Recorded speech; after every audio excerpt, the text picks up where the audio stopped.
acompañan constantemente, a los que se han incorporado ahora este año a nuestras actividades.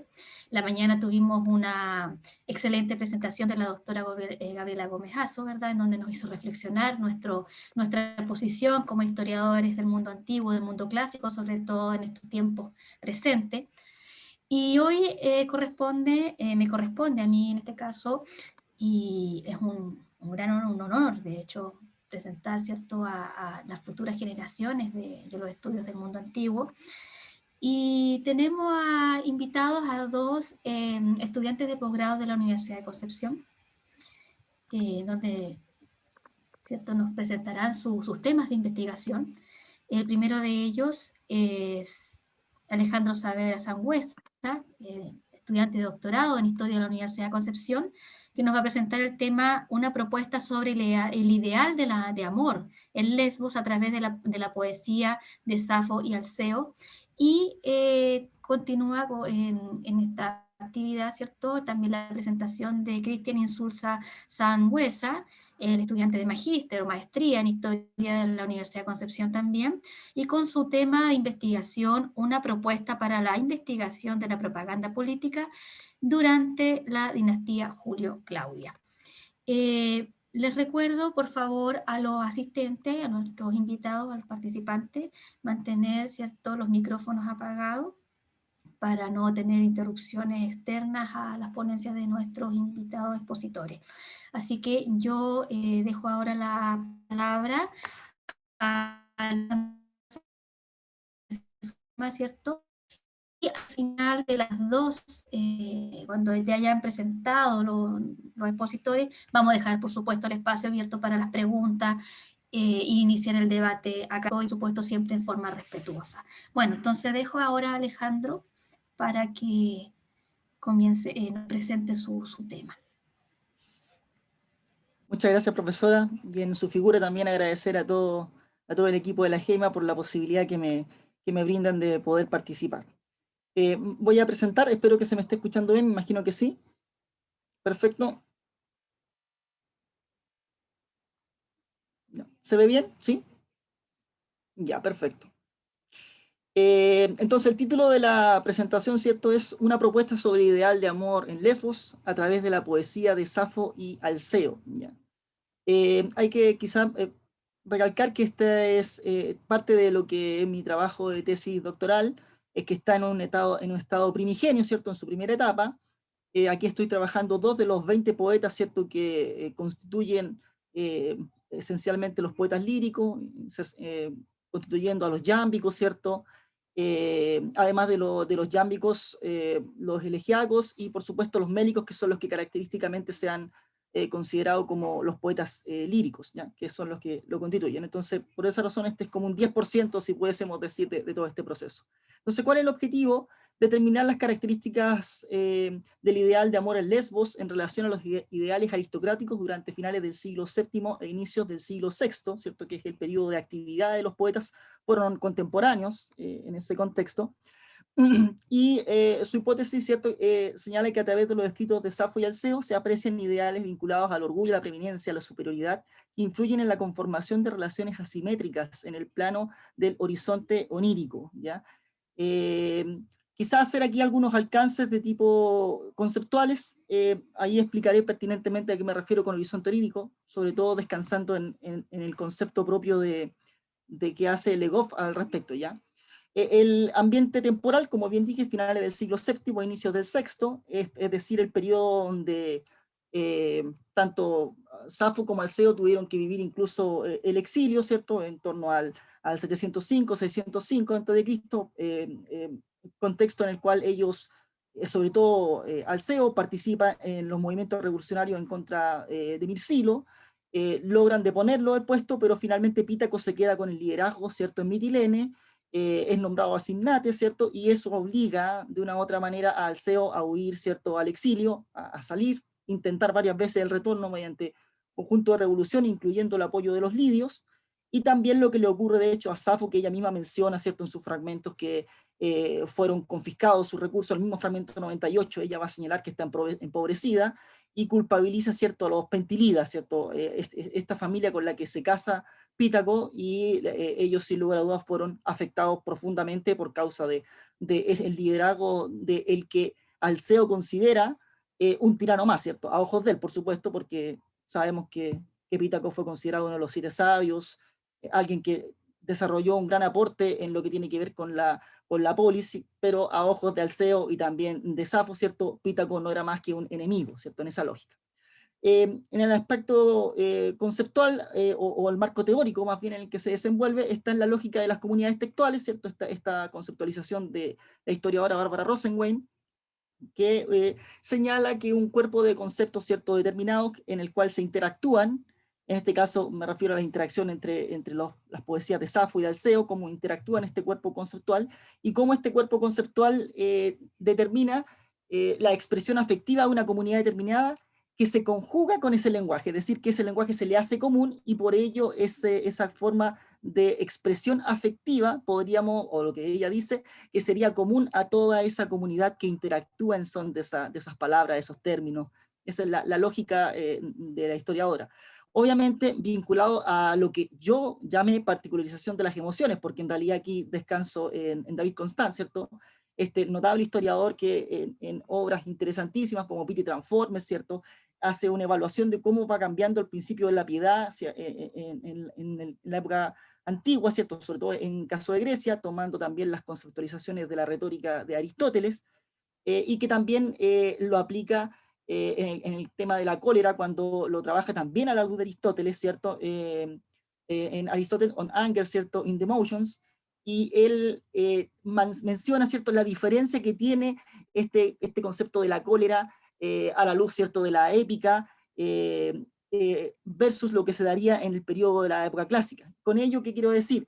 Que la emoción no podría ser mirada desde una mirada general. ¿Sí? Básicamente eso es lo que estoy partiendo de ese supuesto que hoy día ya es prácticamente aceptado, y que Constant lo constata, valga la redundancia al apellido que suena parecido, ¿cierto? Lo constata en efecto de que definitivamente a nivel de emociones no podríamos hacer generalizaciones excesivas, y por esa razón el título, el ideal de amor en Lesbos, ¿cierto? No en la época arcaica, no en el siglo VII y VI en su totalidad, sino solo vinculado a la imagen de Lesbos y sobre todo a Mitilene, ¿cierto? Quizás a Éreso, ¿cierto? También donde Safo nace originalmente, pero se desarrolla en Mitilene, y no buscando una presentación macro de lo que serían las emociones, o en este caso el fenómeno del amor en el horizonte onírico. ¿Y a qué me refiero con horizonte onírico? Similar a lo que dice Legoff en sus estudios sobre la época medieval, sobre todo en Oriente, en la época medieval oriental, ¿cierto? Eh, Vinculado a esta idea de la expectativa, del anhelo, de lo que se desea, pero que no necesariamente se materializa. Y sobre este supuesto teórico, ¿cierto?, donde se van elevando al plano de lo mágico, del deseo, del anhelo, se subliman a un plano, está esta idea arquetípica, ¿cierto?, de la sublimación, de la elevación, esta como interpretación psicoanalítica donde mientras menos se tiene, más se desea, ¿cierto? Esa lógica que operaba en el psicoanálisis. Entonces, vamos a entender nosotros en esta presentación el amor en su más amplio sentido, ¿ya? Tanto si se lo relaciona con el sexo, la pornografía o la obscenidad, como si se le considera en su aspecto más espiritual y bellamente expresado. Definición, ¿cierto?, que Marcos Martínez plantea en 2 obras distintas donde él la señala. Por lo tanto, lo que quiero decir es que me podría estar moviendo desde la lógica de un Constant, de una idea mucho más filializada, en este trabajo interesante que él hace, ¿cierto?, sobre la amistad en el mundo antiguo, ¿cierto?, en la Grecia antigua, que abarca no solo Grecia, sino también parte de Roma, y también lo que plantea un texto clásico, ¿cierto?, de Claude Calam, ¿cierto?, Eros en la antigua Grecia. Entonces pareciera que está como en esa dialéctica, por eso le pone dialéctica fileo-eros, ¿cierto?, una dialéctica entre el principio de afectividad y el principio del erotismo. Esa es como la lógica donde se mueve el trabajo y la presentación. Entonces vamos a hacer algunos alcances que son prudentes constatar para entender cómo operaba más o menos la imagen de la mentalidad y los hábitos, ¿cierto?, en esta singular polis, ¿cierto?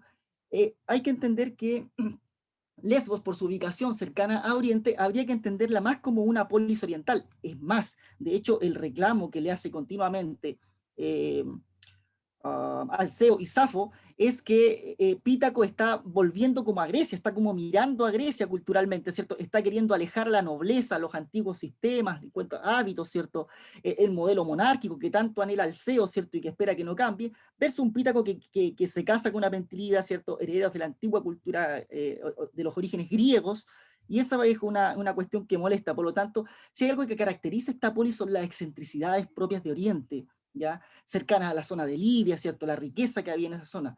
Y de hecho lo dice la misma Safo. Safo, que en el fragmento 98 dice que está empobrecida, no tiene dinero para comprarle a Clay, su hija, ¿cierto? Listones para su cabello, pero pese a ello, en el mismo pasaje señala que está siendo mantenida, ¿cierto? Que es sustentada por sus alumnas. Pero pese a toda esa condición económica, ella no renuncia a esa condición propia de una aristocracia de gustos excéntricos, coronas de violetas y de rosas, ¿cierto? Guirnaldas trenzadas, ungüentos de Brento te frotabas, y ungüentos reales, ¿cierto? Dice que le aplicaba ahí a las jóvenes que estaban con ella. Por lo tanto, habla de una vida de comodidades, ¿cierto? De excentricidades, de muchos gustos. Y lo dice mismo Alceo, ¿cierto? También en sus fragmentos, mencionando en grandes copas decoradas, ¿cierto? En el fragmento 346 dice que ahí disfrutaban del vino, ¿cierto? De las celebraciones, los banquetes, la celebración simposiaca, ¿cierto? Que se caracterizaba por no solo el halcón en estas celebraciones, ¿cierto? Al hijo de Semeleas y Zeus, ¿cierto? A Dioniso, donde implicaba el alcohol, los placeres, la sexualidad y todo lo que eso implicaba. Vamos entonces. Pero hay un elemento que a mí me parece preponderante, que parece que se mueve en forma continua a través de los escritos y tiene que ver con esta idea de la derrota. Y en ello, como contraposición, esta idea de la superioridad, de la competitividad, que para el griego, ¿cierto?, era preponderante. ¿Qué decir de lo que dijo en su momento Jean-Pierre Vernant, ¿cierto?, en El hombre griego? Para ellos lo más importante es ser el primero entre los suyos, ¿cierto? Pese a que se mira un poco esa mentalidad vinculada a la actividad militar, esto no podía no tener cierto efecto en la aristocracia probablemente no militarizada, porque aquí estamos lejanos a una aristocracia militarizada, pero sí vinculada a la alcurnia.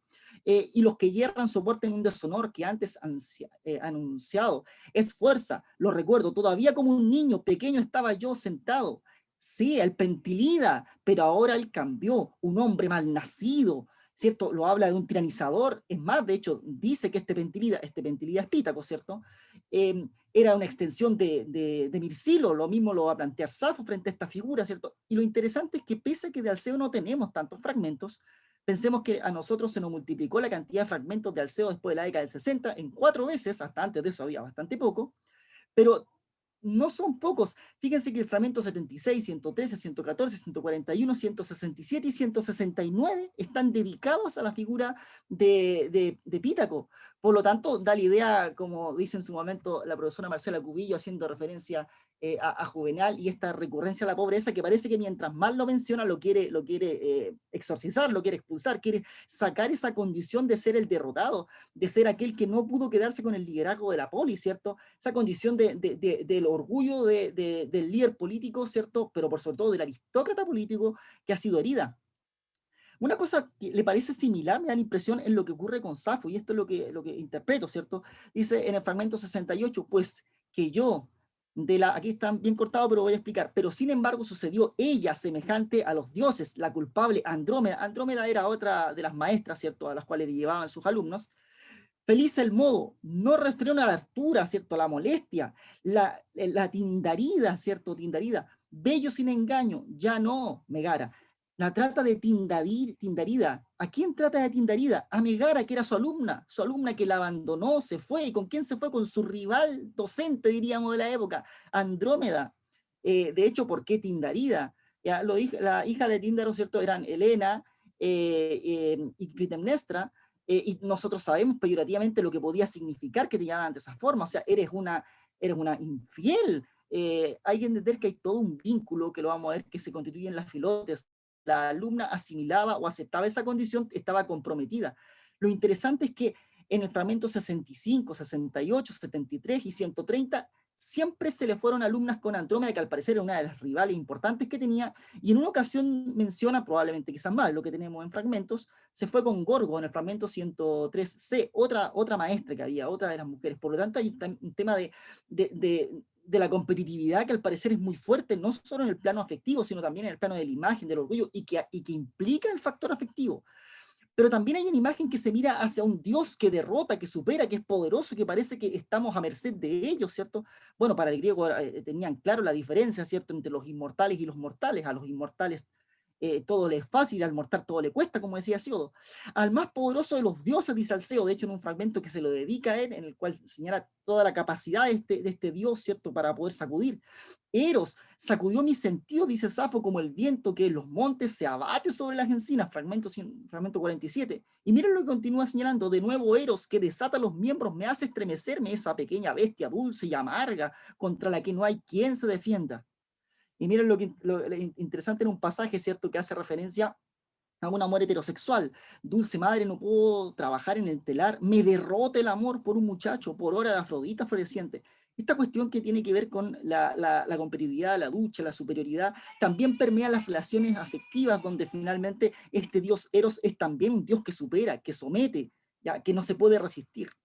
Entonces, veamos esta cuestión que tiene que ver con la semántica del dominio y que Claude Calam se da cuenta de esto hace mucho tiempo cuando dice que el término que se utiliza comúnmente en Safo, que no es común en general, Solón también lo utiliza, señala, es el concepto de Herán. Y Herán es un concepto pasivo, es decir, que en otras palabras, el que se enamora es un sujeto de deseo que no tiene cómo controlar. En otras palabras, Dios lo toma, se apodera, ¿cierto? Ahí está el ama, Eratai, Eraizán, ¿cierto? Eratón. En otras palabras, ha sido dominado y es víctima de este deseo, ¿cierto? En el fragmento 16, ahí lo especifica. Por lo tanto, no hay forma de resistirlo. El Dios ha envuelto a este sujeto como sujeto de deseo en una lógica, ¿cierto? Que, bueno, Calam, ¿cierto? Cuando la interpreta bajo la mirada de Foucault, ¿cierto? En esa mirada del erotismo pleno, ¿ya? Mira lo que dice, semántica del dominio. Nuevamente el principio de Himeros y Pofos, ¿cierto? Que siempre ha tenido esa connotación de dominación, de un deseo que no tiene un carácter constituyente de lo que el otro quiere, sino solo de lo que yo, la imposición de este. Llegaste e hiciste, yo te estaba buscando, has refrescado mis sentidos que ardían de añoranza, ya no lo puedo controlar, te deseo, pero ya sí lo que tú quieres. O sea, es una cuestión de imposición muy fuerte en el Hímero, ¿cierto? De hecho, este fenómeno del Eros y el Hímeros estaba también en un pasaje que se presentaba en la Ilíada, cuando Agamenón deseaba a Briseide, decía, yo la deseo, no importa lo que ella quiera, ¿cierto? En otras palabras, ahí está con la idea, yo soy el que está en una condición de deseo.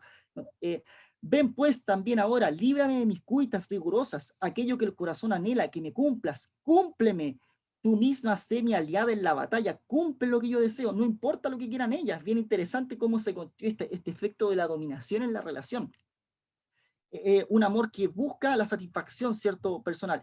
Y aquí viene lo interesante. Sin lugar a dudas, uno de los elementos característicos, tanto en Safo y en Alceo, especialmente en Safo, es este fenómeno de la paidofilein, ¿cierto? Este amor a ese adolescente, a esas jovencitas que estaban como alumnas. Y miren lo que dice aquí, dialéctica fileo-eros. ¿Y qué es lo que en mi loco corazón más quiero que me ocurra a quién nuevo esta vez a sujetarse, a quién muevo esta vez a sujetarse a tu cariño? Safo, ¿quién es la que te agravia?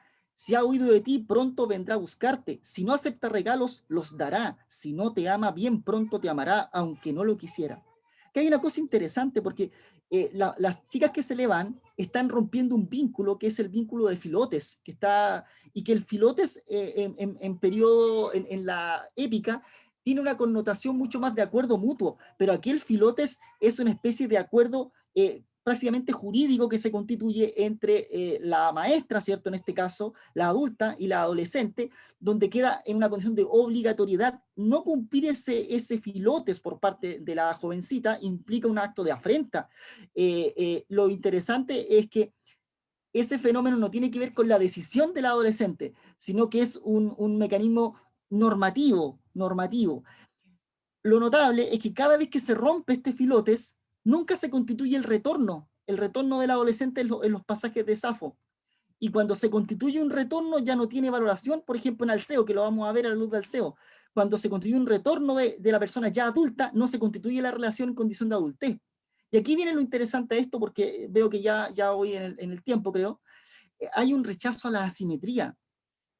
Cada vez que se rompe este filotes ya no es ese filotes de acuerdo que parecía que tenía hartos elementos de la filia, sino que es un filotes impositivo, donde el adolescente o la adolescente queda en una condición de sometimiento, ¿cierto?, ante la autoridad de este adulto, con el cual constituye ese vínculo afectivo y también de carácter sexual, por supuesto. Y cuando se alejan, hay dos motivos que constituyen el alejamiento. Safo se resigna cada vez que se alejan al matrimonio porque es parte inherente al proceso, pero cuando se han alejado por causa de haberlas abandonado por sus rivales, genera el escozor de parte de la poeta. Lo interesante es que estas jovencitas no retornan y cuando se constituye un retorno en adultez, no hay una conformación de la relación. Miren lo que dice, de hecho, Alceo, cuando habla aquí hay un fenómeno ya de asimetría. ¿Quién desgraciada decir te ofreció? Llama al Dios no culpable, pues que nada te falta, pues yo, tu insensatez, pero a mí déjame, y en tantos males si puedes retener, porque tu tiempo ya ha pasado. Miren lo que le dice acá, lo que le dice esta estructura, ¿cierto? True la explicó en el sentido justamente de la relación de pareja. En esa lógica está la explicación que se brinda. Frankel también señaló lo mismo, ¿cierto? Hermann Frankel, que lo que se constituye acá es una especie de relación que Alceo está rechazando, porque la persona, la jovencita, ya en este caso es una relación heterosexual, se fue en el periodo que él quería y vuelve en adultez a buscarlo, y él rechaza la relación de adultez porque tu tiempo ya ha pasado y el fruto que había sido recogido ya no me interesa, le está diciendo. Había esperanza de que tus sarmientos son bellos en verdad, dieran racimos nada escasos, pero es tarde, le dice. En otras palabras, parece que hay un desdén de la relación cuando ya es una adulta, cuando se constituye una condición como de equilibrio simétrico en la relación. Es bien interesante. Y miren lo que dice acá en Safo: se ha puesto la luna y las Pléyades, también un amor heterosexual, en ambos casos heterosexual, pero no se consuma. Se ha puesto la luna y las Pléyades, es la medianoche, pasa el momento y yo duermo sola. En otras palabras, tampoco hay una consumación. Es interesante que ni en Safo ni en el Alceo se constituye una relación de consumación en el plano de la heterosexualidad y en el plano de la simetría. ¿Y por qué digo simetría? Porque comúnmente en este periodo la mujer tiene mayores cotas de libertad, por lo tanto las relaciones heterosexuales eran relativamente más simétricas que lo que se da en periodos posteriores o lo que se puede ver, ¿cierto?, en la Atenas del siglo V. Por lo tanto, pero pese a ello, pareciera que no es el interés, y ya vamos cerrando, no es el interés de Safo y Alceo el poder exponer una relación simétrica, sino que implícitamente siempre se termina materializando o exponiendo relaciones asimétricas que son para con los jovencitos, los cuales están obligados a estar con ellos en este fenómeno, ¿cierto?, de pederástico. Conclusiones que podemos sacar quizás un poco apresurada, ¿cierto?, en lo que tiene con el estudio. Está, insisto, en una etapa primigenia, y probablemente leyendo a los demás poetas va a ir encontrando más luz esto. El lenguaje toma una connotación mucho más cercana al eros de lo que se podía ver antes en la épica, porque incluso el concepto de fileo o filotes ya toma una energía erótica mayor. El anhelo de dominación expresado en la contraposición fileo, ¿cierto? Eramai, ¿cierto? El eramai es de dominio, de lo que yo quiero, y el fileo, que era un acuerdo, tiene una sublimación y legitimación en el eros. Es decir, miren lo que estoy diciendo aquí, lo que estoy especificando, que así como yo deseo tener una dominación sobre el menor en esta relación, lo que hago es insuflar al eros que se impone a mí, y de esa forma ese eros que se impone a mí, que me domina, que me domeña, yo lo traslado a la relación con el adolescente, con el joven, porque de esa forma se legitima una relación de dominación, porque así como el Dios me domina, me somete, me derrota, yo también hago lo mismo, ¿cierto?, con el adolescente. En medio de la validación, es una validación de la dominación en todo tipo de relación, e incluso en una relación, ojo, que lo que estoy planteando acá, espero no exacerbar la interpretación, incluso en una relación de tipo heterosexual tenía que ser de dominación. Como no se daba, finalmente no se materializa, porque la mujer no, al parecer no era tan fácil de someter en este contexto, por lo tanto no se concretizan. La relación de dominio pederástico expresada en la nomenclatura anterior se encuentra en concordancia con el principio competitivo de superioridad del griego, ¿cierto? El griego le gusta estar en una condición de superioridad, y como le gusta estar en condición de superioridad, las relaciones simétricas no le parecen atractivas e implícitamente elevan al plano sagrado de las divinidades. y aquí viene, la elevación de la homosexualidad como un amor insuflado por Afrodita, opera como un medio de legitimación de lo que no está plenamente aceptado. Quizás recordar lo que dice George Devereux, de que la homosexualidad en ciertos contextos no estaba plenamente aceptado, pero ¿qué es lo que se presenta aquí en la obra, en la obra lésbica? Que se eleva al plano de las divinidades la capacidad de entregar ese amor homosexual. De esa manera tiene validación, al igual que ese Dios que domina, permite también generar una relación de dominación. Es decir, implícitamente el anhelo de la poesía lésbica en el plano del amor es un amor que siempre tiene que constituirse, ojalá de forma asimétrica, en el cual se impongan los términos de uno sobre el otro. Las relaciones simétricas, al parecer, no eran atractivas, y los dioses son el medio de validación de estas relaciones, tanto amorosas y en especial de tipo pederásticas. Muchas gracias, disculpen si me pasé del tiempo. Muchas gracias, Alejandro, excelente tu presentación. Bueno, para continuar con nuestro programa, invitamos a Cristian Insulza, para quienes se incorporaron un poco tarde. Cristian Insulza también es estudiante de posgrado de la Universidad de Concepción, y él va a presentar el tema Una propuesta para la investigación de la propaganda política durante la dinastía Julio-Claudia. Así que dejo la palabra a Cristian para que se incorpore. Y recuerden que al final de la ponencia, de las dos ponencias, vendrá el espacio para las preguntas. ¿Aló? ¿Se escucha bien? ¿Y se escucha? ¿Sí? Asegurarme. Sí, se escucha.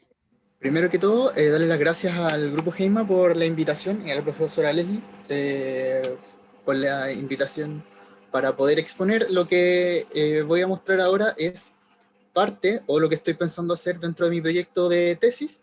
Ya no está lo más acabado que puede estar para una persona que está en primer año y todavía no tiene que defenderlo. Faltan algunos puntos, pero espero puedan disfrutarla y yo obtener la retroalimentación de ustedes aquí. Como bien sabemos, la expansión territorial de Roma produjo un auge económico, la importación de nuevos conocimientos técnicos y teóricos y, finalmente, una constante crisis socioeconómica e inestabilidad política. Esta situación se agrava al punto de que los conflictos internos comienzan a decantar cada vez más en luchas abiertas entre los miembros de la nobilitas, sobre todo desde el 133 a.C. con el asesinato, en plena ciudad, del tribuno de la plebe Tiberio Graco, tras ser acusado de querer convertirse en rex. Este álgido periodo acaba con el ascenso de Augusto y la instauración del imperio, una vez derrotado Marco Antonio en Aquio el 31 a.C. Sin embargo, la victoria sobre los rivales no asegura la posición como único princeps de Roma. Se requiere, para cumplir este objetivo, que el resto de los conciudadanos depositen su confianza en aquellos que proponen soluciones a los problemas que les aquejan. En este caso, tenemos que pensar en tres sectores a los cuales se necesita obtener apoyo. En primer lugar, tenemos la aristocracia, compuesta por los senadores y por los equites, con quienes se obtiene el apoyo institucional y económico. Luego, el ejército, como un ente que reúne al populus y a la aristocracia. Asegurarse de su lealtad permite a los princeps, como Julio César o Sexto Pompeyo, ser candidatos para hacerse con el consulado y luego del poder unipersonal. Finalmente, el pueblo y los habitantes de Roma, pues son las personas que pueden ejercer presión al momento de que haya algún problema de abastecimiento de alimentos, que creo que lo hemos visto muchas veces en distintos casos de Roma, o alzar su voz cuando se sienten descontentos con alguna otra situación, como con el exilio de las hijas de Octavio. Para lograr el apoyo de estos tres sectores nombrados, los príncipes recurrirán a diversos métodos de promoción de su persona, es decir, usaron la propaganda política para lograr mejorar su imagen de cara a los romanos, compitiendo entre sí por ver quiénes tenían la primacía durante el periodo tardo republicano. La munificencia, la promoción de espectáculos y juegos, el financiamiento de obras públicas que cambian la fisonomía de la ciudad y la promoción de personas del rango ecuestre al rango senatorial fueron algunos de los mecanismos de propaganda con los que se compitió por el favor del pueblo, así como del Senado y los legionarios. Los ejemplos más claros de estas políticas fueron, quizás, Cneo Pompeyo, Julio César y Octavio Augusto. La propaganda es, dicho sucintamente, la generación de acciones que tienen como fin el difundir ideas y atraer adeptos a ellas, teniendo en el ámbito político el objetivo específico no solo de atraer personas a la causa propia, sino que de conseguir un puesto en la estructura político-institucional que tenga como requisito la aprobación o beneplácito de la ciudadanía. En este sentido, William Harris nos recalca el hecho de que la aristocracia romana luchara constantemente por laus y gloria de obtener el permiso para celebrar un triunfo, con tal de alcanzar el consulado en los comicios siguientes. Siguiendo esta idea, rescatamos la gran obra de Paul Sanker, en la que se da cuenta de cómo, previa llegada a Octavio al poder, los miembros de la aristocracia buscaban remodelar templos o embellecer la ciudad con estatuas según los cánones griegos. Pero, ¿qué sucede luego que Augusto se tome el poder y pueda nombrar a sus sucesores? El mismo Sanker nos sugiere que ya no habría una propaganda política y no correspondería enmarcar en este término la labor de reorganización del lenguaje simbólico de Octavio lleva a cabo, principalmente porque no habría una sistematicidad en este accionar. Podríamos agregar que con la instauración de una nueva institucionalidad política, como lo es el imperio, ya no habría nadie con quien competir, y por lo tanto no tiene sentido llamar propaganda a la difusión de la figura del emperador. Sin embargo, debemos recordar que, según Paul Bain, el emperador nombra un sucesor no quiere decir que sea legítimo, pues es una medida para mantener la paz, más que para asegurar el dominio de una dinastía.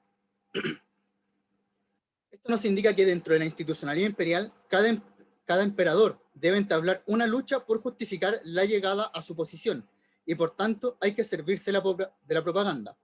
Por otro lado, Rita Mangiamelli,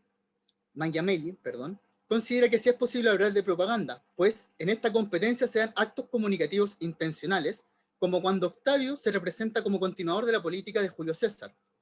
De esta forma, la propaganda cambia de forma, ya no tanto para competir por obtener el cargo, sino más para mostrarse digno de estar en él, al menos por parte de los emperadores, que son quienes nos interesan en este estudio.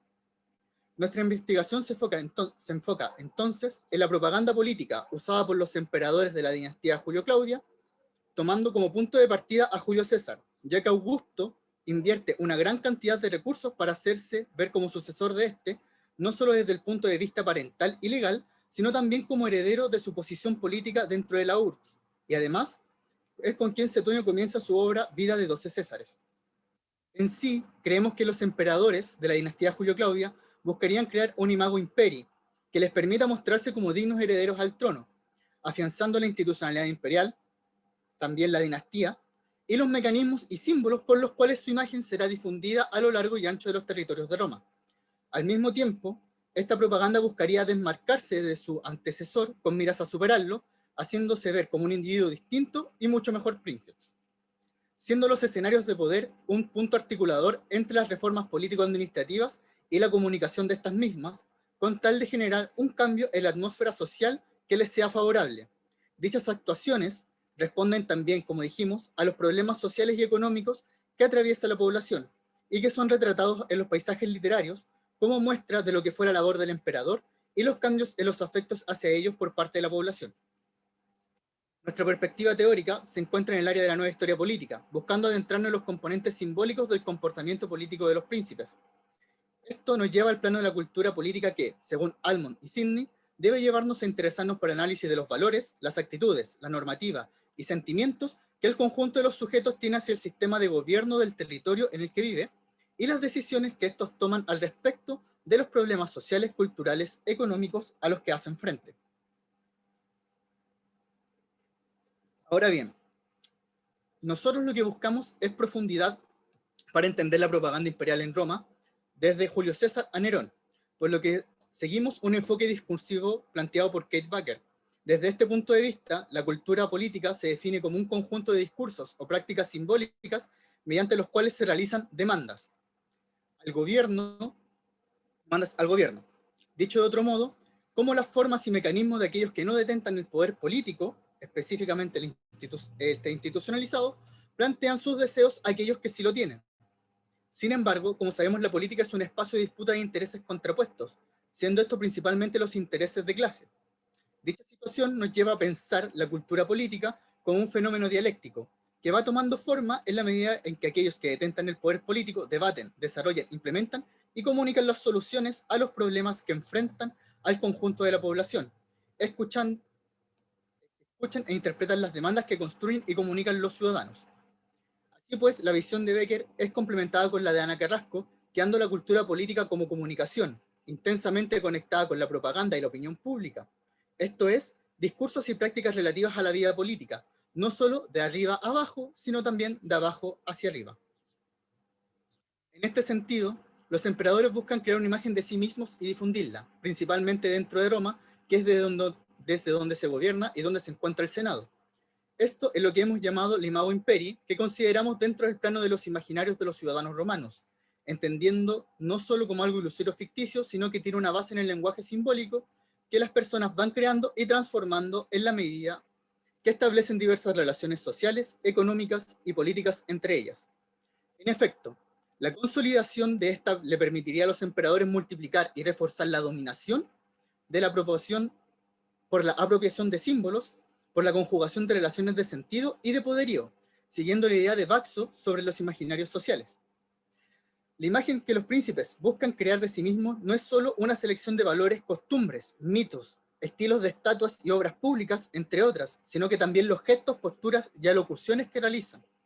Es por ello, y repetimos nuevamente, que sus actuaciones públicas son parte vital de sus propagandas, ya que refuerzan lo que buscan expresar a través de los mecanismos de la munificencia, la renovación urbana, la acuñación de monedas y la epigrafía. Cada vez que los emperadores hacen una actuación pública, generan un escenario de poder. Esto los entendemos como actos performativos, es decir, que refuerzan o generan una nueva realidad. Aunque la idea de performatividad es básicamente un decir, es hacer, y correspondería esencialmente a los rituales y festividades más importantes de una sociedad, cuyas fórmulas son repetidas una y otra vez por quienes se encuentran ocupando posiciones sociales y políticas de relevancia, cabe la duda de si es estrictamente necesario que se haga la fórmula oral de características rituales para crear un escenario de poder. Fujitami da cuenta de que el acto no necesariamente tiene que enunciar una ideología o hacer presente un aspecto mitológico que se encuentra en la memoria colectiva. Basta con la pompa y el brillo de un viaje, por ejemplo, para generar una situación de poder. El paseo o el viaje no son esencialmente un acto ritual. Eso nos muestra que también debemos pensar la atención en aquellas situaciones que son solamente un hacer. O sea, y aquí me explico un poquito, que el emperador se presente en ciertas ocasiones aunque no diga nada. Que pasee por la ciudad ya está generando opciones y una relación de poder con el resto de los ciudadanos. Finalmente, ante la posibilidad de que esto pudiera banalizarse y perderse el potencial de análisis del concepto de escenario de poder, es que hemos decidido definirlo como aquella instancia donde se produce una práctica performativa polisémica que da cuenta de la presencia física de un emisor y un receptor en posiciones desiguales de poder y autoridad, donde se transmite un mito, una ideología o una imagen que busca la modificación momentánea o duradera del estado de las cosas, o bien la perpetuación de un orden existente. En dicho escenario de poder, el emperador actuará de una forma concreta y usará asignadas específicas, dependiendo de la función que deseen resaltar en aquel momento, como por ejemplo, la función de imperator o de pontífice máximo. Pero, como hemos dicho y propuesto, cada una de estas actuaciones responden a las reformas político-administrativas que van implementando los emperadores, así como el deseo de ganarse el beneplácito del pueblo y el favor del Senado y del ejército. Como dijimos, también hay que prestarle atención a la respuesta que ofrecen aquellos entes a las acciones que realizan los emperadores, y aquí es donde debemos prestar atención al paisaje literario. La primera idea que nos viene cuando hablamos de paisaje es la imagen física de un lugar específico que podemos encontrar en una pintura, dibujo o fotografía. A priori tenemos la idea de que los paisajes son una muestra de imágenes que representan la naturaleza o lo rural. Sin embargo, siguiendo la idea de Panadero y de Jover, hemos de considerar que estos se crean como consecuencia de la interacción del hombre con la naturaleza.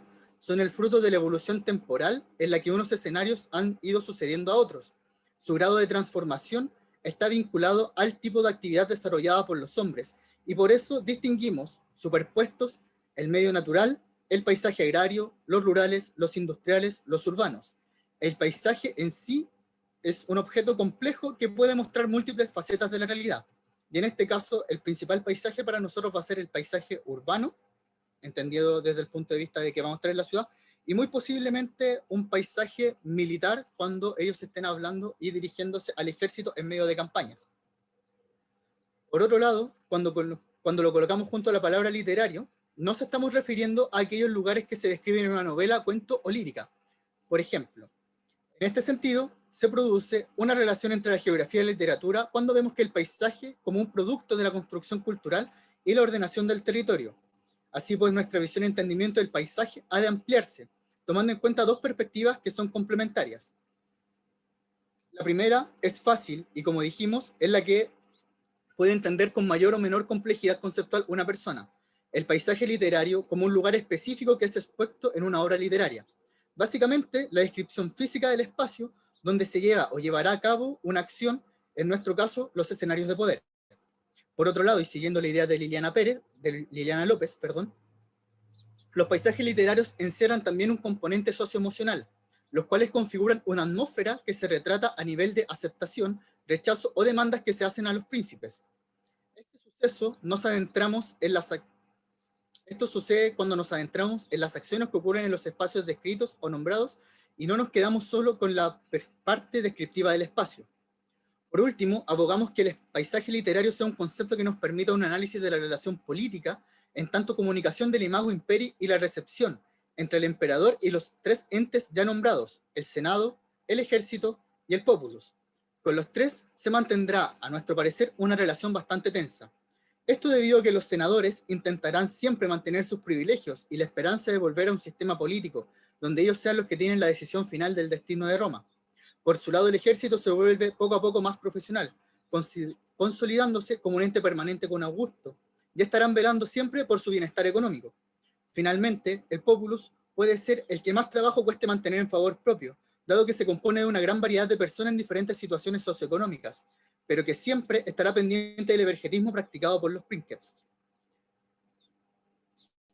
Principalmente trabajaremos a Suetonio, Velleio Patérculo, Dion Casio y Tácito, por ser quienes se ocupan de estudiar, ya en la antigüedad, la vida y los hechos del periodo de interés para nuestra investigación. Con Suetonio tenemos un relato de los sucesos y acciones más importantes llevadas a cabo por los emperadores, a modo de biografía, las costumbres que tenían y los valores con los que fueron educados, así como la búsqueda por el entendimiento del por qué actuaron como actuaron.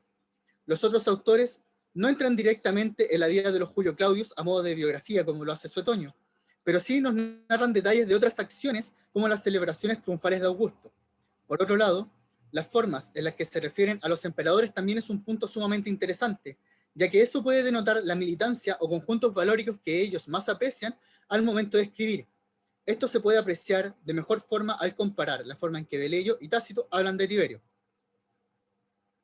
Tampoco podemos olvidarnos que otras obras en especial interesantes para la investigación son los de comentarios de Julio César, la Regia Stae Divi Augusti y las obras literarias como las de Horacio, donde podemos ver una construcción de Octavio o de Juvenal, con quien podemos apreciar las características de la progresa en Roma, lo cual ya es una descripción del paisaje de la ciudad eterna.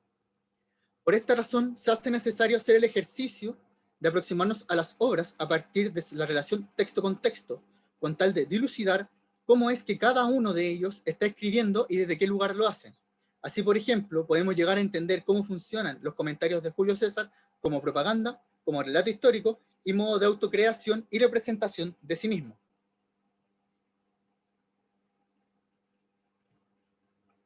En segunda instancia, se hace necesario hacer un registro de aquellos hechos que tengan la potencialidad de ser un escenario de poder.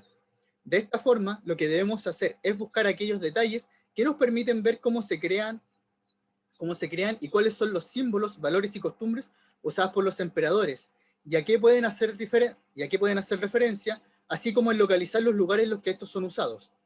Para ello, el uso de una tabla matriz de análisis nos permite tener, en primer lugar, la lista de escenarios de poder y de los paisajes literarios, a través de los criterios de lugar, símbolos, costumbre o valor empleado, escenario específico en qué se está intentando hacer, y el sujeto receptor, si es el Senado, si es el populus en general, o si es el ejército.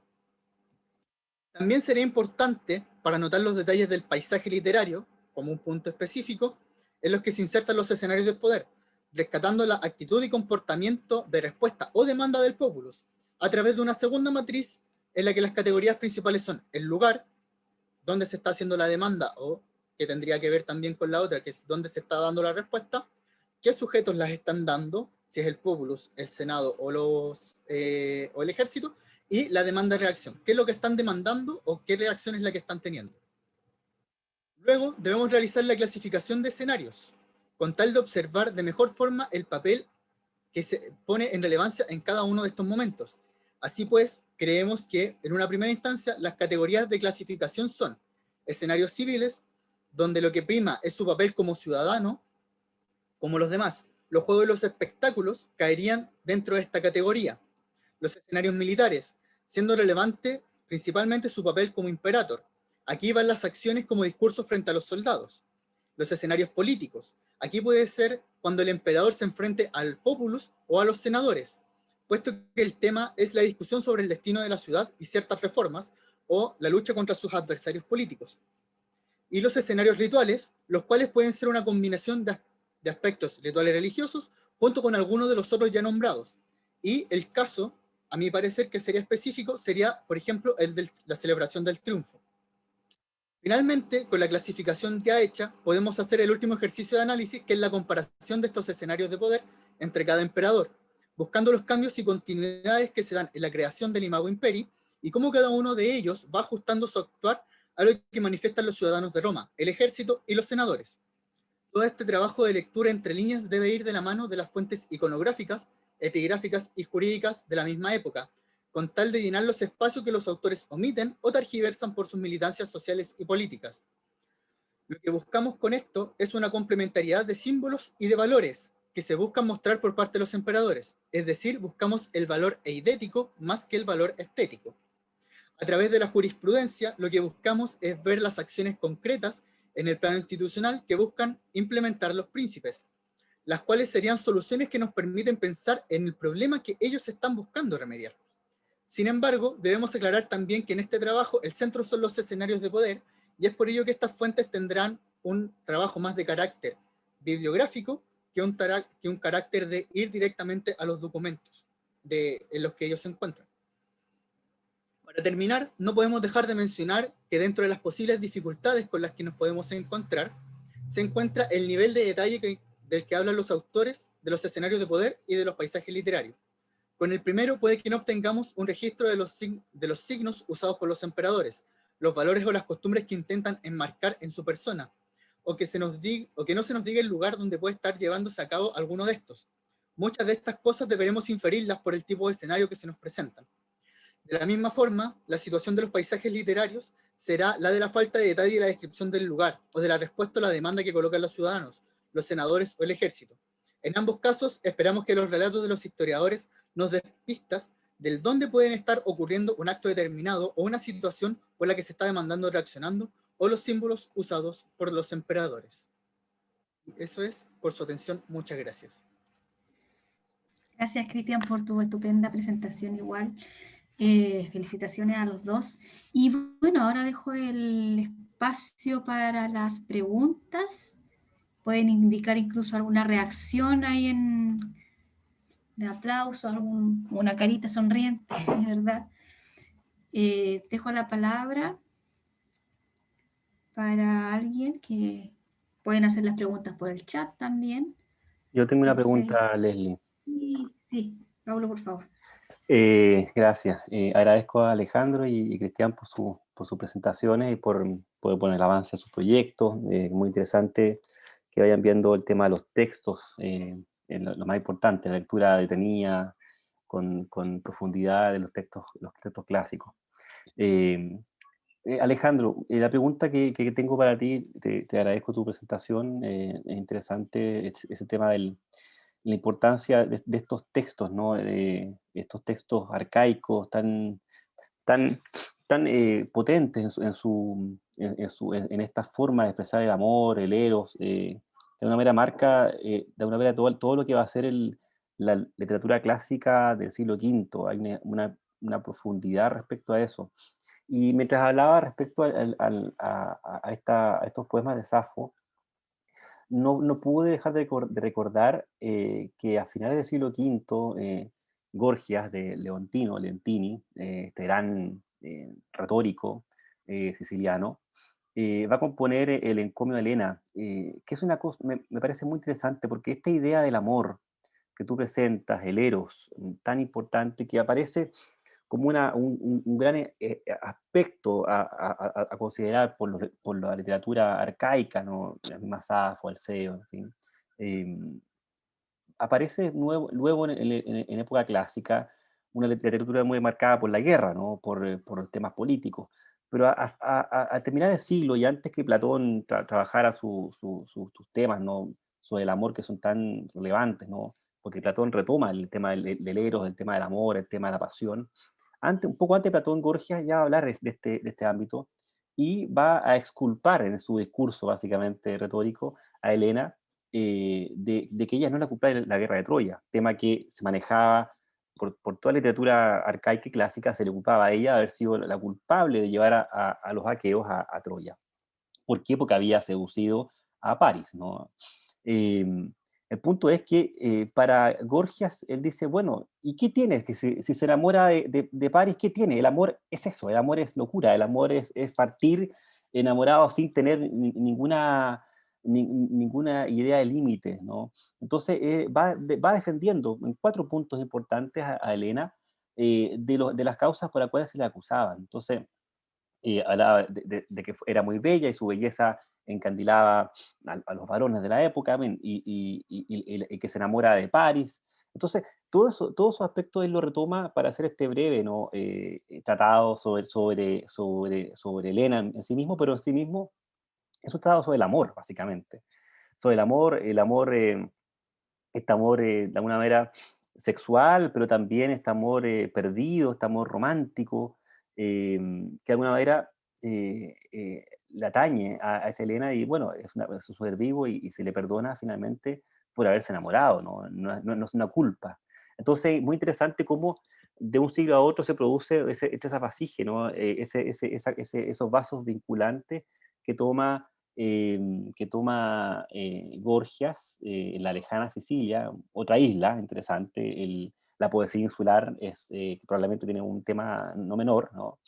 Ese ámbito es retomado, porque el siglo V, sabemos, la literatura del mundo clásico, ateniense, espartana, en fin, tenía otros cánones, ¿no? Era básicamente era de política, de retomar las ideas del arete arcaico, en fin, o finalmente lo que tiene que ver con las causas de la guerra, ¿no? El origen de la historia. Pero creo que de alguna manera esta lectura un poco comparativa entre Gorgias y los poetas, ¿no? de Mitilene, de Lesbos, podría ser interesante pensar esa idea, ¿no? Porque como el Eros aparece no solamente un tema asociado al mundo arcaico, sino que antes de Platón, como digo, Platón marca un antes y un después también en sus postulados, un poco antes ya la poesía y la retórica del siglo V algo va a decir, ¿no? Sería interesante mantenerlo como ahí en un costadito cuando llegues al siglo V y considerarlo. Me parece interesante. Eso sería mi intervención. Gracias. Disculpen, ¿puedo hacer un comentario frente a lo que el profesor Donoso me plantea? ¿Sí? Por supuesto, esa es la idea. Esa es la idea. Bueno, primero agradezco, ¿cierto?, el alcance del profesor.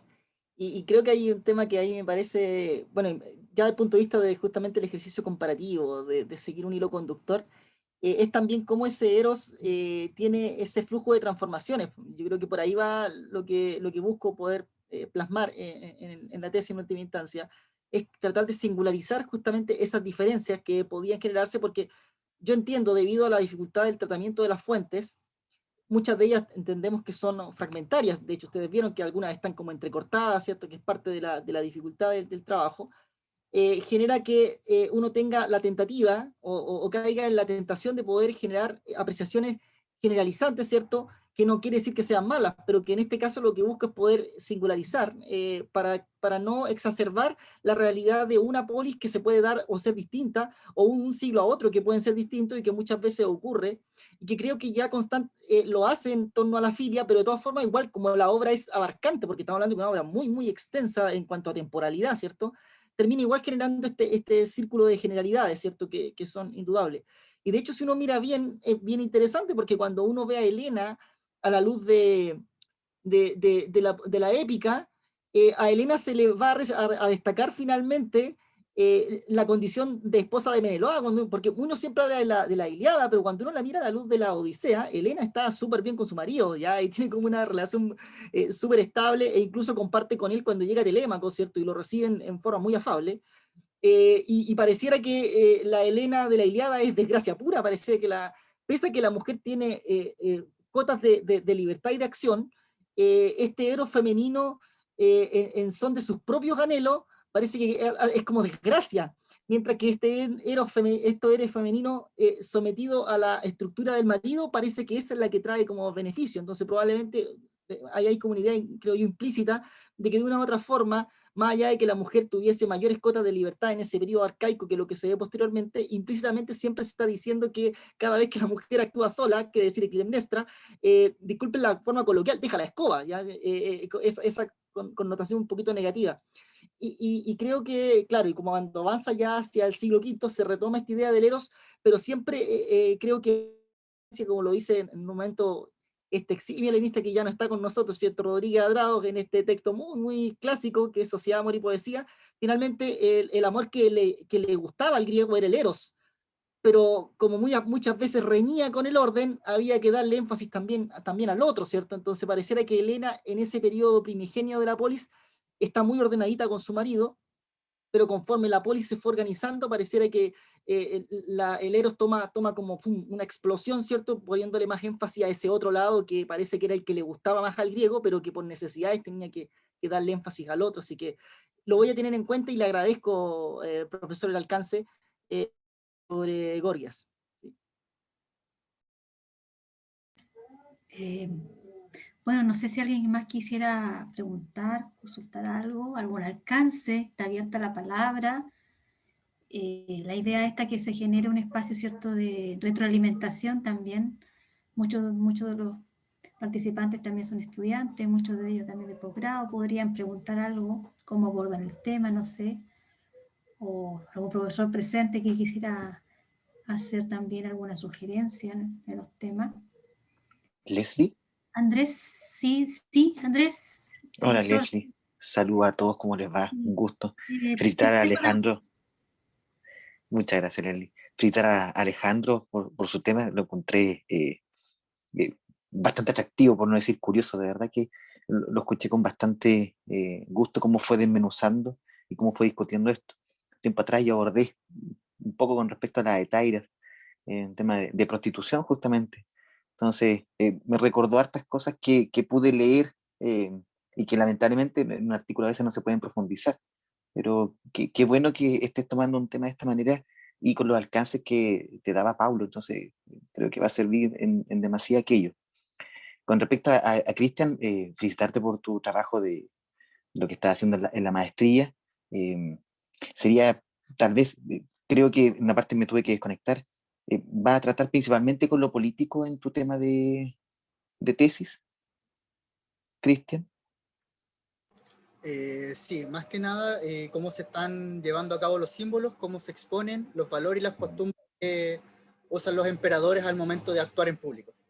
Ya, es que para que tal vez no puedas tener algún impasse, política y religión en el periodo, en este caso de los Julio Claudio, y después también se extiende a las otras dinastías, eh, intenta no tomarlos como algo, como conceptos separados. Dentro de la academia se establece con fuerza ya desde Hopkins, Mary Beard, también Simon Price viene dando vuelta ahí, Friesen. De hecho, incluso Mary Beard en el volumen 9 de la Cambridge tiene un capítulo dedicado a religión, y ahí ella lo dice, política y religión no pueden ser tratadas como separadas. Eh, Derby Knock también lo abordan de algún punto, de alguna manera, entonces sería bueno que ahí lo pudieras retomar.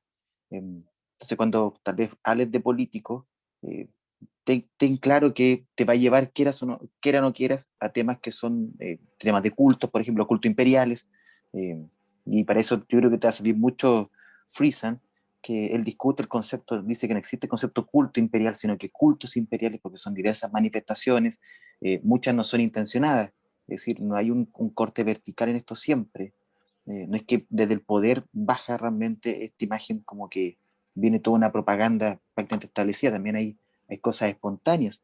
Incluso hay un papiro en Egipto de unos encargados de las lámparas de un templo que llaman a Augusto Dios de Dios en el año 30, después recién de haber vencido contra Marco Antonio. Entonces estamos hablando de que tal vez podrías ver aquello que te permita, y cuando discutas las fuentes literarias, tienes que darte cuenta que muchas de ellas son bastante posteriores a los eventos históricos.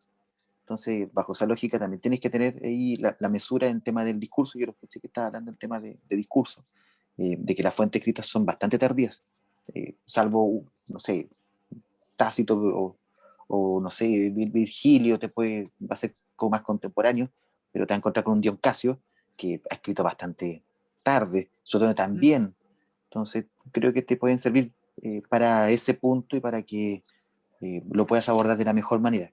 Creo que en esos comentarios te puedo aportar un granito para tu trabajo de tesis. Sí, muchas gracias, profesor. No, de nada. He tomado en consideración esos puntos en general, y la división entre lo político y lo religioso o lo ritual va más que nada en el momento del actuar, porque sé que hay ciertos puntos que tienen que ver, que van a ser siempre necesariamente políticos o religiosos, que van a estar ahí, que van a estar involucrados. Por ejemplo, el tema de que un escenario como los juegos, por ejemplo, cuando son las Lupercales, cuando es que se hacen juegos, cuando es Saturnalia, que también se hacen juegos, muchos también van a tener como este aspecto ritual en las fórmulas en las que se van a llevar a cabo, o cómo se van a dar inicio, o cierta vestimenta que puedan estar usando, o cierta forma de adornar la ciudad, por ejemplo, que es lo que estaba pensando. Por eso la parte de un escenario político me refiero más que nada, por ejemplo, cuando él se ve enfrentado directamente a una discusión con el Senado, cuando él se ve directamente enfrentado a colocar una posición de algún tipo de reforma o de alguna discusión. Y estoy pensando en Augusto con Marco Antonio, cuando él saca a relucir el testamento de Marco Antonio en medio de la asamblea del pueblo, que si no me equivoco es como lo llama Suetonio, saca a relucir el testamento con tal de sacar réditos políticos de ello, o de tener esa instancia. Ahí lo separo un poco, porque siento que no está tan incluida la religión ahí. Siempre tiene que ver porque está el mos maiorum y la tradición romana, pero no está, no hay una referencia directa sobre a qué cosa específica podría estar tratando. Por ese lado también lo separé un poco, no sé si para simplificar o para enriquecer un poco también como la distinción entre estos escenarios de poder que se puedan dar. Y con la epigrafía, ¿cómo lo vas a tratar?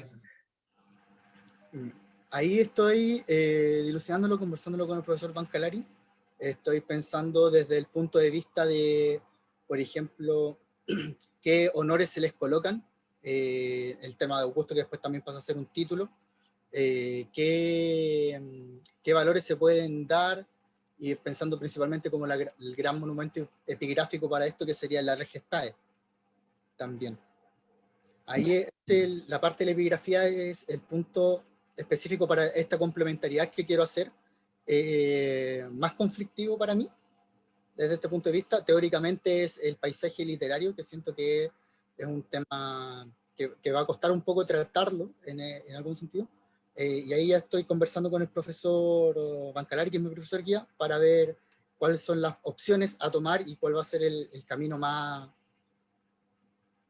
mejor, con tal de que se pueda llevar a buen puerto la investigación. Bueno, mucho éxito, mucho éxito. Muchas gracias. Bueno, aquí hay una pregunta en el chat que me imagino que es para Cristian, no sé si Moisés Quitral. Dice, ¿la relación política-cultura se da en política-sociedad? Me da la impresión que, no sé si... Me da la impresión que es para Cristian. No sé si, Cristian, muy brevemente, en función del tiempo, pudieras, no sé, responder. Yo creo que en parte sí, principalmente estoy pensando en Augusto y la masificación de bibliotecas que hay ya, en parte con toda la dinastía, la propagación de ciertos espacios específicos para que la gente pueda hacer los colegios juveniles, que el profesor Bancalari también lo ha tratado. Pensando en ese lado, sería una política cultural que va para ganarse un aspecto o una parte de la sociedad. Y estoy pensando por otro lado también, por ejemplo, en lo que puede hacer un Horacio, cuando en sus odas está escribiendo y le está pidiendo y está caracterizando a Augusto ya como un enviado de los dioses, como un semidios, y básicamente después como un dios que está aquí haciéndonos el favor de salvar Roma. Entonces creo que hay un tema muy claro ahí entre la política cultural que puede estar llevando en un momento, por ejemplo, Augusto, recordando los estudios que hace el profesor Bancalari, y también lo que está pasando, por ejemplo, con otros intelectuales como Virgilio, como Horacio, como Juvenal, como Marcial, que están retratando los temas de la sociedad a nivel y están haciendo posiblemente, y a mi parecer también, una demanda política, en el punto que, por ejemplo, también lo trata, y hago la conexión aquí con Alejandro, cuando Safo está interpelando a, ¿cómo se llama? Bueno, interpelando a esta persona que lo tratan de acercarse demasiado a Grecia, en vez de seguir como la dinastía monárquica o la tradición monárquica que tiene Mitilene, si no me equivoco. Mítaco. Muchas gracias, Alejandro. Bueno, también creo que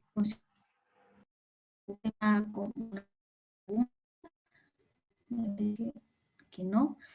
Entonces damos por concluida la sesión.